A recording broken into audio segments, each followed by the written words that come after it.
Once again, welcome back to this YouTube channel.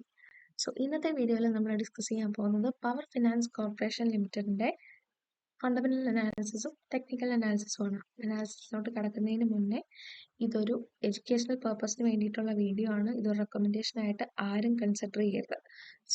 Power finance corporation limited എന്ന് പറയുന്നത് ഒരു India based ആയിട്ടുള്ള non banking financial കമ്പനിയാണ്. And ഇവർ പ്രൈമറിലി എൻഗേജ് ചെയ്തിരിക്കുന്നത് providing financial assistance to power sector ആണ്.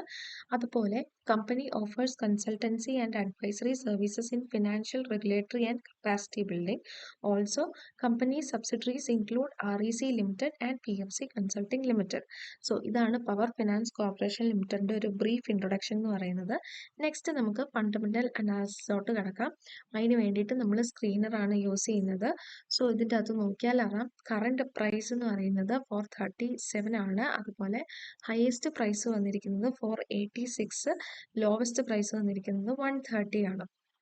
ഇനി പവർ ഫിനാൻസ് ലിമിറ്റഡിന്റെ ഒരു ഗ്രാഫ് എന്ന് പറയുന്നത് ഇൻക്രീസ് ആണ്, ഒരു ഗ്രാജുവൽ ഇൻക്രീസ് ആണ് നമുക്ക് കാണാൻ പറ്റുന്നത്. അതുപോലെ തന്നെ പ്രോസ് ആണെങ്കിൽ 2 പോയിന്റ്സ് ഉണ്ട്, അതുപോലെ കോൺസ് 3 പോയിന്റ്സും ഉണ്ട്. പിയർ കമ്പാരിസണിൽ നോക്കുവാണെങ്കിൽ നമുക്ക് IRFC, REC, Indian renewable, IFCI അതൊക്കെയാണ് ബാക്കി കോമ്പറ്റീറ്റേഴ്സ് വരുന്നത്. അതുപോലെ തന്നെ പിയർ കമ്പാരിസണിൽ വെച്ചിട്ട് സെക്കൻഡ് പൊസിഷനാണ് പവർ ഫിനാൻസ് കോർപ്പറേഷന് വരുന്നത്. നെക്സ്റ്റ് നമ്മൾ ക്വാർട്ടർലി റിസൾട്ട്സ് നോക്കുവാണെങ്കിൽ നമ്മുടെ നെറ്റ് പ്രോഫിറ്റ് എന്ന് പറയുന്നത് മാർച്ച് 2024 ഇൻക്രീസ് ചെയ്തിട്ടുണ്ട്, വിച്ച് ഇസ് 7,556. അതും ഒരു നല്ല സൈനാണ്. അതുപോലെ നെക്സ്റ്റ് നമ്മൾ നോക്കുന്നത് ഇൻവെസ്റ്റേഴ്സ് അല്ലെങ്കിൽ ഷെയർ ഹോൾഡിംഗ് പാറ്റേൺ ആണ്. പ്രൊമോട്ടേഴ്സിന്റെ വളരെ കോൺസ്റ്റന്റ് ആയിട്ടുള്ള ഒരു പെർസെൻറ്റേജ് ആണ് നമുക്ക് കാണാൻ പറ്റുന്നത്. ആൻഡ് ഫോറിൻ ഇൻവെസ്റ്റേഴ്സിനെ നോക്കുവാണെങ്കിൽ മാർച്ച് 2024 17.19% ആണ് കാണാൻ പറ്റുന്നത്. അതുപോലെ നമ്മൾ ജസ്റ്റ് എക്കണോമിക് ടൈംസിന്റെ ഒരു അനാലിസിസും കൂടെ നോക്കുവാണെങ്കിൽ ആവറേജ് സ്കോർ 8 കൊടുത്തിട്ടുണ്ട്. അതുപോലെ അനലിസ്റ്റ് സ്ട്രോങ് ബൈ റെക്കമെൻഡേഷൻ ആണ് പറഞ്ഞിരിക്കുന്നത്.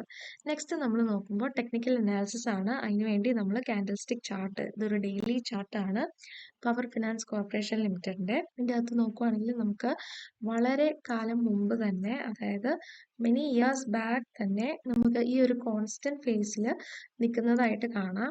ആൻഡ് ദെൻ പ്രൈസ് വന്നിട്ട് 2024 പ്രൈസ് ഇൻക്രീസ് ചെയ്യുകയും അതുപോലെ ഇപ്പോഴും ഒരു ഓൾമോസ്റ്റ് ഒരു കൺസോൾട്ടേഷൻ ഫേസിൽ കണ്ടിന്യൂ ചെയ്യുന്നതായിട്ട് നമുക്ക് കാണാൻ പറ്റും. ഇവിടെ വന്നിരിക്കുന്നത് നമ്മൾ നേരത്തെ പറഞ്ഞ പോലെ തന്നെ ഹയസ്റ്റ് പ്രൈസ് എന്ന് പറയുന്നത് 485, 486 ആണ് വന്നിരിക്കുന്നത്. നമ്മൾ കറന്റ്ലി ഇപ്പോൾ ട്രേഡ് ചെയ്യുന്ന പ്രൈസ് എന്ന് പറയുന്നത് 436 ആണ്. ആൻഡ് 435 എബവ് ഇത് സസ്റ്റെയിൻ ചെയ്യുകയാണെന്നുണ്ടെങ്കിൽ ഇതൊരു നല്ലൊരു എൻട്രി ആയിട്ട് കൺസിഡർ ചെയ്യാവുന്നതാണ്. അതുപോലെ തന്നെ ടാർഗറ്റ് പ്രൈസ് മാർക്ക് ചെയ്തിരിക്കുന്നത് 480 ആണ്.